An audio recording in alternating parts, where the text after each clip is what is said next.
2009. 5 national titles. He's trained 6 horses to Grand Prix level, many international wins, and has a string of only dedicated pupils performing at a championship level. Let's not leave out the better half. Abi Hutton moved from County Down in 2009 to be a working pupil as talent, and our rival, you should never go home. Remember Charlie? Days later, or 2 days later, I should say. This is taking a dress line in 2009. Abi has ridden 3 national championships in place, and is now living her dream of teaching and riding for a living, and riding internationally. So in front of us, 2 of the 4 husbands that are competing here at the Festival of Dressage. I'm going to hand over to them. I'm just going to say one thing to Charlie Hutton, because we saw him today in the prize giving, when he was in 2nd place with Super Blue in the F9 Intermediate in the International Arena. And when I said, please be upstanding for the national anthem, guess what? Super Blue did as well. So Charlie, lead us through what we're going to see tonight.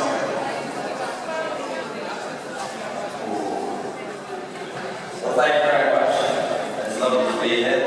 We've brought 2 hot horses and 1 hot rider. Dealing with competition nerves with horse and rider. I won't tell you which one's the hot rider. But I just talked a little bit first about Abby. She is on my horse on Nico, and I've had him since he was 5, and he's now 11, and Abby took over the ride about 3-4 weeks ago, and she's going to be competing with the dance medium, qualifying for Moses, and just basically enjoyed him and have my style. He's a lovely horse naturally. He's one of my most favourite horses to ride, so I thought I'd give him to my wife to ride and show her how much I love her. Just trying to get this around voice. But, so I'll let Abby talk a little bit about essentially what she's had to go through over the last few years, because we really did throw her over the deep end, and she's gone from knowing not very much about dressage to now with the spotlight on her, so lead way. Can everyone hear me? Yes.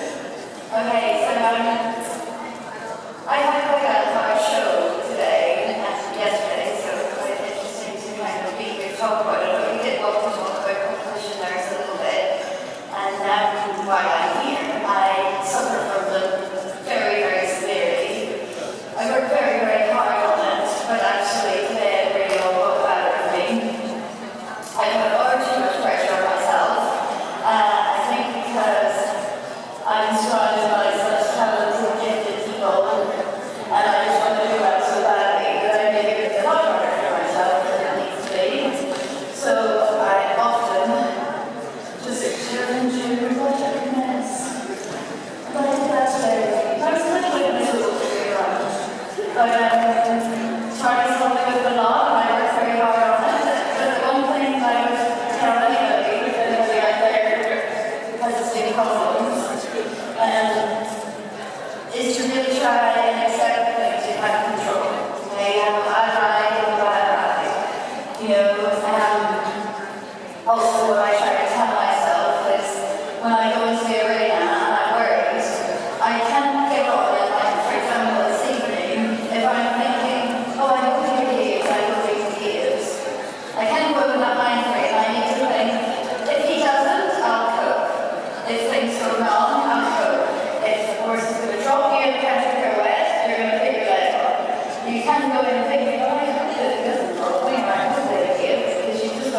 And it's really the quality of the canter that you want to be looking for. The moment you feel the horse drop onto the front end or drop behind the leg, it's really the moment you've lost the horse's attention. This horse has spent hours just turning away off the dial, working on the canter, making sure he's listening. Because like there, it shows it's not actually the fine change that's the problem. It's whether he's listening to the rider's aids. So do the threes out, keep the same quality. Yeah, so she circles away, she doesn't feel that he's quite listening yet. And do another go. Good. Keep him listening. Just do checks every now and again. He stays focused. Good.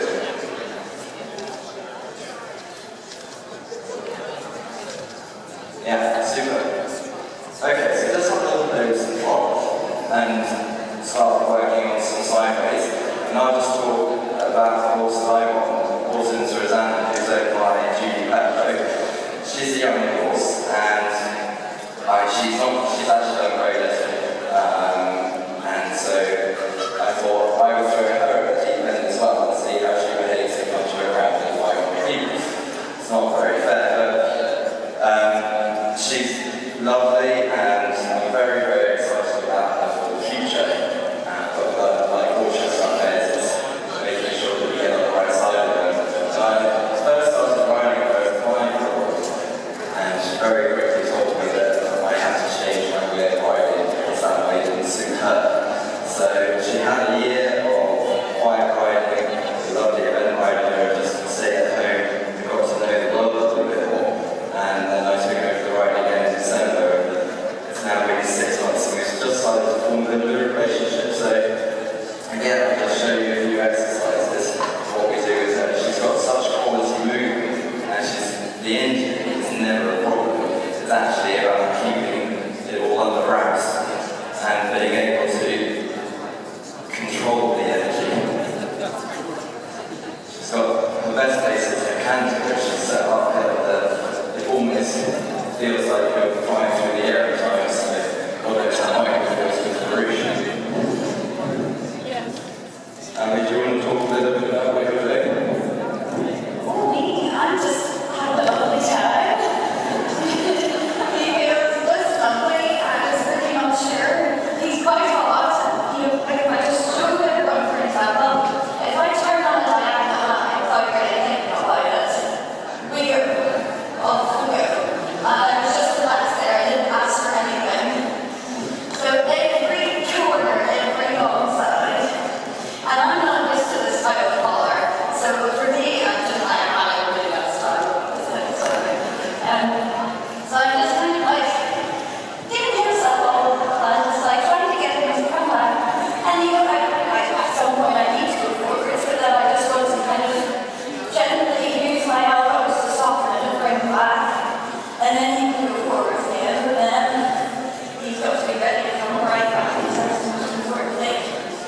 But we're actually ready for a little long break now. Okay, I'll take over.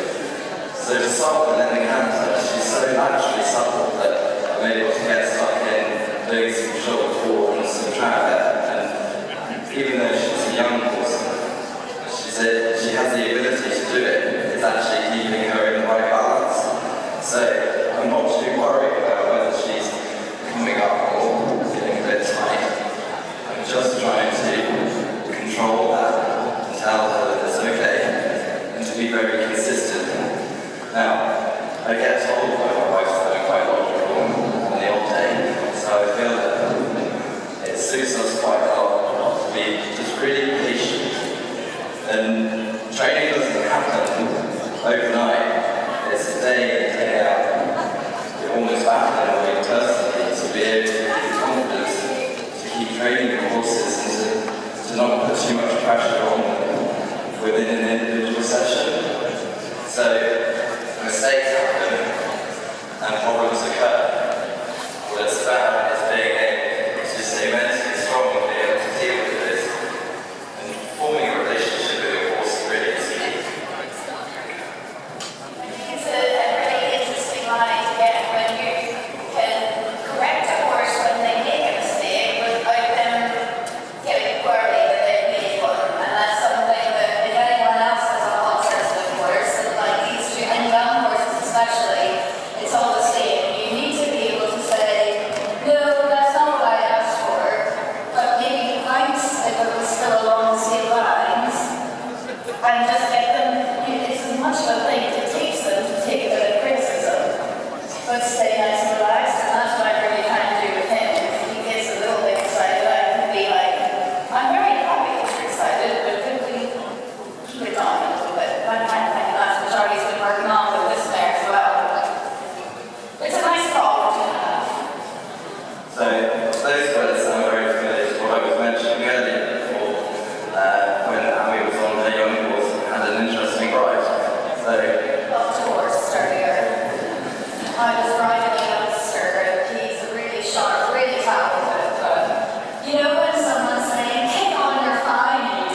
And I never took it quite so seriously when people always say, you know, oh, just up there.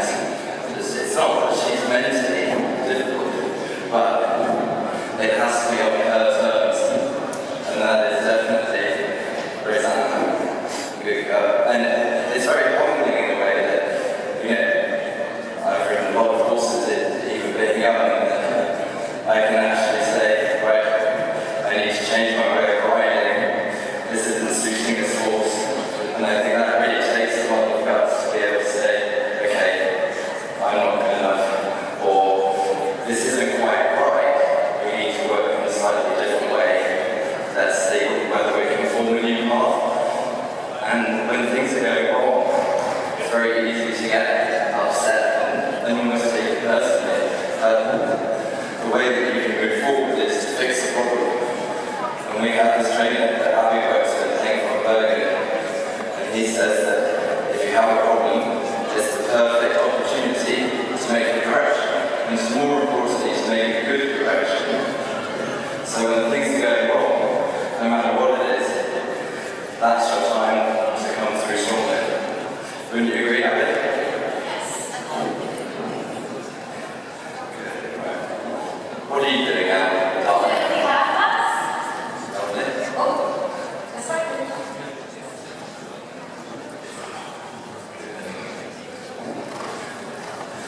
The thing with Rosanna in particular in the trot is this work in progress. She's got all that power behind and doesn't know where to put it sometimes, so we know we can go forwards and we know we can do big drop, but I've actually got to just keep her small and relax. And you can see she's going, oh, please let me out, let me show off, let me go. If I go forwards, it's fine, it's comfortable for her. But I've just got to almost hold her hand and say, don't worry, we don't want to do that yet. Because the goal for hopefully most of us is to go up through the levels and to go, you know, higher up and higher up we go. The more collection is required. So I'm not worried at all that I'm almost trotting around in a pony trot. She's making little mistakes, losing her balance, because that's part of her education. I know we can go forwards, and I know we can do big trot. I really love her because she's challenging and she's exciting and good. Let's see if we can help me it. You okay working there? Is it alright? We're both tense. We're going to relax. Good. So actually, you need to sit up a little bit more, look up, that's it. And then stay on top of it, keep riding, and that's the important thing. You've got to stay confident. Good. Right. Let's go forward to the drop and let's just do one extended to finish off, okay? We can have an extended trot off. So what do you want me to say? Remember, Ferrucci and so we were Yes, but that's the point, not everyone can ride Farouche, can they? There's only one Farouche at the moment. So we would make do with our ways, make it better than Farouche. Isn't that the plan?